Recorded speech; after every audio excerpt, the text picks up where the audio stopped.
Welcome back students, આપ સૌનું આપણી યુટ્યુબ ચેનલમાં હાર્દિક સ્વાગત છે.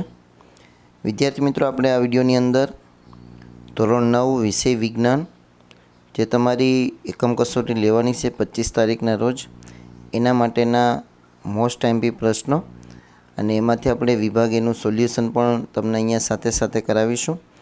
તો પ્લીઝ આ વિડીયોને અંત સુધી જોજો. જો વિડીયો પસંદ આવે તો વિડીયોને લાઇક અને શેર જરૂર કરજો. ચેનલ પર નવા હોય તો આપણી ચેનલને સબસ્ક્રાઈબ કરી બાજુના બેલ આઇકોનને પ્રેસ કરજો. તો વિદ્યાર્થી મિત્રો, અહીં તમને જે ક્વેશ્ચન બેંક આપવામાં આવેલી છે એ ગયા વર્ષની ક્વેશ્ચન બેંક છે અને ગયા વર્ષે જે જુલાઈ માસની અંદર જે એકમ કસોટી લેવામાં આવેલી હતી એની જ ક્વેશ્ચન બેંક. અને વિદ્યાર્થી મિત્રો, ગયા વર્ષે પણ આપણે પ્રકરણ 1માંથી જ જુલાઈમાં એકમ કસોટી લેવાયેલી હતી. અને આ વર્ષે પણ જે તમે જાણો છો એ પ્રમાણે કે તમારી વિજ્ઞાનના સિલેબસમાં એકમ કસોટીમાં પહેલું જ ચેપ્ટર છે આપણી આસપાસમાં દ્રવ્ય. તો તમારા માટે જે આ પ્રશ્નો છે ખૂબ જ મોસ્ટ એમપી છે, એટલે કે આ પ્રશ્નોને તમારે સારી રીતે તૈયાર કરવાના છે, કેમ કે મોટાભાગના પ્રશ્નો તમને આમાંથી જ નીકળશે અને આમાંથી જ પૂછાશે. તો અહીંયા તમને સૌપ્રથમ જે અલગ અલગ વિભાગ પ્રમાણે પ્રશ્નો આપેલા છે. પ્રશ્ન નંબર 1 છે કે એમાં તમને 10 પ્રશ્નો આપેલા છે અને કોઈ પણ 2 પ્રશ્નોના ઉત્તર આપવાના છે અને એના દરેકના 2 ગુણ છે. એમાં તમને 10 પ્રશ્નોની અંદર દ્રવ્યના કણોની લાક્ષણિકતાઓ, ઘન અવસ્થાની 4 લાક્ષણિકતાઓ, પ્રવાહી અવસ્થાની 4 લાક્ષણિકતાઓ, વાયુ અવસ્થાની 4 લાક્ષણિકતાઓ. તો આ પ્રશ્નોનું સોલ્યુશન આપણે આગળ એક વિડીયો બનાવીને મૂકીશું. તમે આપણી યુટ્યુબ ચેનલને સબસ્ક્રાઈબ કરી લો અને બાજુના બેલ આઇકોનને પણ પ્રેસ કરી દો, જેથી કરીને જ્યારે પણ વિડીયો આવશે એટલે તમને એનો અપડેટ મળી જશે ઝડપથી. એટલે સબસ્ક્રાઈબ કર્યા પછી બેલ આઇકોનને જરૂર પ્રેસ કરજો. તો આવા 10 પ્રશ્નો તમને આપેલા છે. ચાલો, એના પછી આગળ વાત કરીએ. પ્રશ્ન નંબર 2A જે તમારો 6 માર્ક્સનો છે. એમાં તમને પહેલાં 2A અંદર કુલ 5 પ્રશ્નો આપેલા છે, જે પૈકી કોઈ પણ એક પ્રશ્નનો ઉત્તર આપવાનો છે. એમાં તમને નાના નાના પ્રશ્નો પૂછેલા છે. જેમ કે અહીંયા તમને એક પ્રશ્ન આપેલો છે કે તાપમાન માપવા માટે કયું સાધન વપરાય છે? થર્મોમીટર. બરફનું ગલનબિંદુ સેલ્સિયસમાં જણાવો, 0°C. એના પછી તો કે આગળનો જે પ્રશ્ન છે, નીચે દર્શાવેલ તાપમાનને પાણીની ભૌતિક અવસ્થા કઈ હશે? તો 25°C. ઉનાળામાં માટલામાં રાખેલ પાણીને ઠંડુ કરવા માટે જવાબદાર ઘટના કઈ છે? બાષ્પીભવન. ભીના કપડાં ફેલાવતા તે કેમ ઝડપથી સુકાઈ જાય છે? કેમ કે આપણે કપડાનું ક્ષેત્રફળ વધારી દીધું તો બાષ્પીભવનનો દર વધી જશે. તો આ એના સોલ્યુશન છે. એના સિવાય આગળ તમને જો નાના નાના હજી 2 માર્ક્સના પ્રશ્નો આપેલા છે, ટોટલ 5. તો આના પણ જવાબ આપણે આગળ વિડીયોમાં બતાવીશું. પ્લીઝ આપણી ચેનલને જરૂર સબસ્ક્રાઈબ કરી લેજો. એના પછી 2C અંદર તમને 5 પ્રશ્નો ફરીવાર આપેલા છે. કોઈ પણ એક પ્રશ્નનો તમારો ઉત્તર આપવાનો રહેશે. દરેકના 3 ગુણ રહેશે, એટલે કે એક પ્રશ્નના 3 ગુણ. એમાં પણ તમને બાષ્પીભવન પર અસર કરતા કોઈ પણ 2 પરિબળો જણાવી તેની ચર્ચા કરો. ઉધર્વપાતન એટલે શું? ઘન પદાર્થોનું ઉધર્વપાતન પ્રવૃત્તિ દ્વારા સમજાવો. તાપમાન અને દબાણ પદાર્થની અવસ્થા નક્કી કરે છે તે સમજાવો. એના પછી નિફ્થેલીનની ગોળી સમય જતાં કોઈ પણ ઘન અવશેષ છોડ્યા વિના જ અદૃશ્ય થઈ જાય છે, કારણ આપો. તો આવા તમને પ્રશ્નો નીકળશે, 3 માર્ક્સની અંદર પૂછાઈ શકે. એના પછી તમને 3A જે તમારો 5 ગુણનો પ્રશ્ન છે, એટલે કે તેમાં તમને સૌપ્રથમ કોઈ પણ 2 બરાબર 5 પ્રશ્નોમાંથી કોઈ પણ એક પ્રશ્નનો ઉત્તર આપવાનો છે. એના 2 માર્ક્સ છે. ઘન સ્વરૂપમાંથી સીધું વાયુ સ્વરૂપમાં રૂપાંતર એટલે તો અહીંયા શું આવશે? ઉધર્વપાતન. અને વાયુ સ્વરૂપમાંથી સીધા ઘન સ્વરૂપમાં એટલે કે નિક્ષેપણ. શું જવાબ આવશે? નિક્ષેપણ. ચાલો આગળ, દ્રવ્યના કણો સતત ગતિશીલ એ સમજાવો. તો આવા ઘણા બધા પ્રશ્નો છે, એના જવાબો તમે જાણતા જ હશો જો પાઠ સારી રીતે તમે સમજેલો હશે તો. એના પછી પ્રશ્ન 3B, જેમાં તમને જો આમાંથી બધામાંથી થોડા પ્રશ્નો લેશે, જેમ અહીંયા સૂચના આપેલી છે એ પ્રમાણે. તો આવા જ પ્રશ્નો તમને પૂછાશે અને પૂછાશે એટલા માટે જરૂરથી આ પ્રશ્નોની તૈયારી કરજો. કોઈ પણ એક પ્રશ્નનો ઉત્તર આપો, 3 માર્ક્સ. એમાં તમને અલગ અલગ પ્રશ્નો આપેલા છે 5, બરાબર. ઉધર્વપાતન, દ્રવ્યની અવસ્થાઓ, કોપર સલ્ફેટના દ્રાવણ પાણીમાં પ્રશ્ન, તાપમાને દબાણમાં વધારો કે ઘટાડો કરવાથી દ્રવ્યના કણો કેવી અસર અનુભવે છે? તો 5માંથી કોઈ એક પ્રશ્ન તમને પૂછાઈ શકે 3 માર્ક્સમાં. એના પછી તમારો 4A, જેમાં 10 પ્રશ્ન આપેલા છે અને કોઈ પણ 2 પ્રશ્નનો ઉત્તર આપવાના. હવે અહીંયા તમને અલગ અલગ તાપમાન આપેલા છે કે 460 કેલ્વિન તાપમાનનું સેલ્સિયસ તાપમાન કેટલું? તો 460માંથી તમારે 273 બાદ કરવાના. જે પણ જવાબ આવે એ તમારો આન્સર.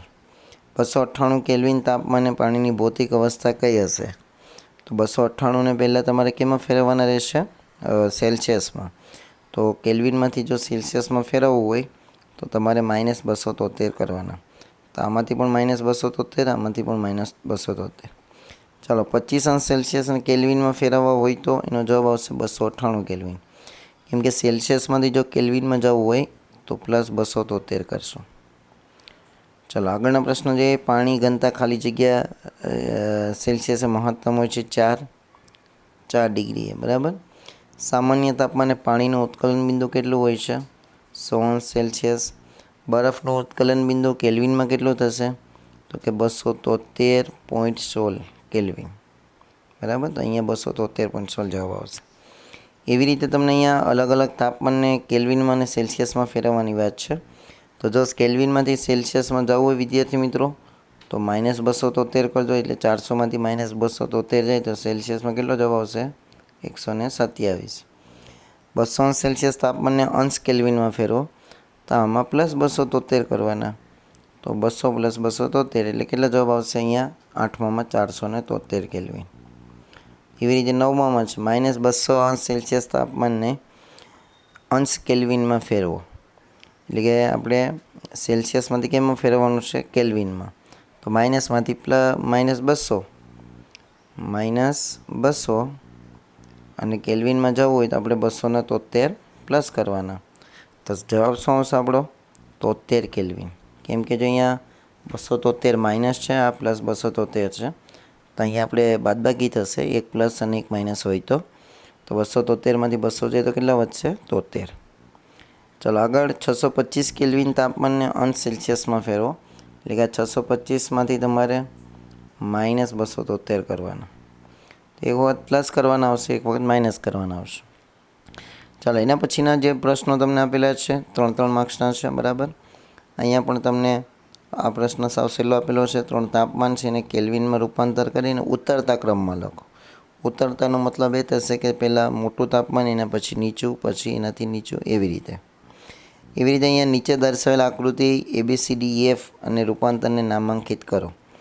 તો અહીંયા વિદ્યાર્થી મિત્રો, અહીંયા જે એ છે એને ગલન કહેવાય. કેમ કે ઘનમાંથી પ્રવાહીમાં જે રૂપાંતર થવાની પ્રક્રિયાને ગલન કહેવાય. પછી પ્રવાહીમાંથી વાયુમાં જાય તો શું કહેવાશે? આપણે શું કહેવાય છે? બાષ્પીભવન. પ્રવાહીમાંથી વાયુમાં થાય એને શું કહેવાશે? બાષ્પીભવન. વાયુમાંથી પ્રવાહીમાં તો કે ઘનીકરણ, અને પ્રવાહીમાંથી ઘનને ઠારણ, બરાબર. તો આ રીતે પ્રક્રિયાઓ છે અલગ અલગ. પણ અહીંયા જે E અને F છે, તો ઘનમાંથી ડાયરેક્ટ વાયુમાં જાય તો ઉદરોપાતન, અને વાયુમાંથી જો ઘનમાં રૂપાંતર થાય તો નિક્ષેપણ. આ રીતે તમારું નામ લખવાના છે કે કયા રૂપાંતર થાય છે. ચાલો, નીચે દર્શાવેલ તાપમાનને પાણીની ભૌતિક અવસ્થા કઈ હશે એ આપણે કહેવાનું છે. ચાલો, એ જવાબ તમે શોધજો. એના પછી નીચે દર્શાવેલ તાપમાનને અંશ સેલ્સિયસમાં ફેરવો. તો જો અંશ સેલ્સિયસમાં ફેરવવું હોય તો પ્લસ શું કરવું પડશે? આપણે -273 કેલ્વિન આપેલું હોય તેમાંથી આપણે -273 કરવા તો અંશ સેલ્સિયસમાં ફરી જશે. તો 0 - 273 એટલે -273 આવશે.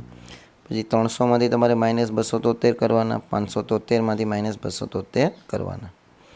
ચાલો, એના પછી આગળના પ્રશ્નો છે. ફરીવાર તમને નાના પ્રશ્નો પૂછેલા છે, જેમ કે ગલન બિંદુ અને ઉત્કલન બિંદુની વ્યાખ્યા આપો, ગલનગુપ્ત ઉષ્મા અને ઉત્કલનગુપ્ત ઉષ્માની વ્યાખ્યા આપો. તો આમાંથી પણ પ્રશ્ન હોય. દ્રવ્યના કણોમાં કયા પ્રકારની લાક્ષણિકતાઓ છે? જે આપણે પાઠમાં આવે જ છે કે દ્રવ્યના કણો સતત ગતિશીલ હોય છે, દ્રવ્યના કણો એકબીજાને આકર્ષે છે. એના પછી નીચેના પૈકી કયા દ્રવ્યો છે? જુઓ, આમાંથી દ્રવ્યો કયા કયા છે? તો કે એક તો ખુરશી, હવા અને બદામ. આ પ્રેમ છે ને દ્રવ્ય ન કહેવાય. પ્રેમ છે એક પ્રકારની લાગણી છે. ચાલો, એના પછી 5મો પ્રશ્ન છે LPG અને CNGના પૂરા નામ આપો. તો LPGનું પૂરું નામ છે liquefied petroleum gas. Liquefied petroleum gas. અને સીએનજીનું શું નામ છે પૂરું? તો કે કમ્પ્રેસ્ડ નેચરલ ગેસ. આ પણ એક માર્ક્સમાં તમને પૂછાઈ શકે. એના પછી તમને મોટા પ્રશ્ન ફરીવાર આપેલા છે 3 માર્ક્સના, બરાબર. કોઈ પણ એક પ્રશ્ન અહીંયાથી નીકળશે પાછો. ચાલો, તો આ પ્રશ્નોને તમારે ધ્યાનથી જોઈ લેવા અને એના જવાબો તમારે તૈયાર કરવા. તો વિદ્યાર્થી મિત્રો, આ હતી તમારા ધોરણ 9 વિષય વિજ્ઞાનની એકમ કસોટીનું સોલ્યુશન, જે તમારા માટે ખૂબ જ ઉપયોગી છે આ વસ્તુ. તો આ જે પ્રશ્નો આપેલા છે એને જરૂર તૈયાર કરજો, કેમ કે ગયા વર્ષે પણ પહેલા પાઠમાંથી જ તમારી એકમ કસોટી હતી. તમે એમ ન સમજતા કે ગયા વર્ષનું છે ને આ વર્ષનું અલગ હશે. તો પેપરમાંથી જે પ્રશ્નો નીકળતા એ દર વર્ષે બદલાય નહીં. પ્રશ્નો એને જ નીકળતા હોય, ભલે વર્ષ બદલાઈ જાય. તો આ પ્રશ્નો ઉપર વધારે તમારે ફોકસ રાખવાનું છે. આમાં તમને જે મોટા 2 માર્ક્સ અને 3 માર્ક્સના પ્રશ્નો આપેલા છે એનું પણ એક સોલ્યુશન વિડીયો આપણે લાવીશું. તો પ્લીઝ આ વિડીયોને આપણી ચેનલને સબસ્ક્રાઈબ કરી લેજો અને બાજુના બેલ આઇકોનને પણ પ્રેસ કરજો, જેથી કરીને કોઈ નવો વિડીયો આવે તો તમારા સુધી ઝડપથી પહોંચી શકે. આ વિડીયોને લાઇક કરવાનો અને તમારા મિત્રો સાથે શેર કરવાનું ન ભૂલતા, જેથી કરીને એને પણ ઉપયોગી થઈ શકે. Thank you very much.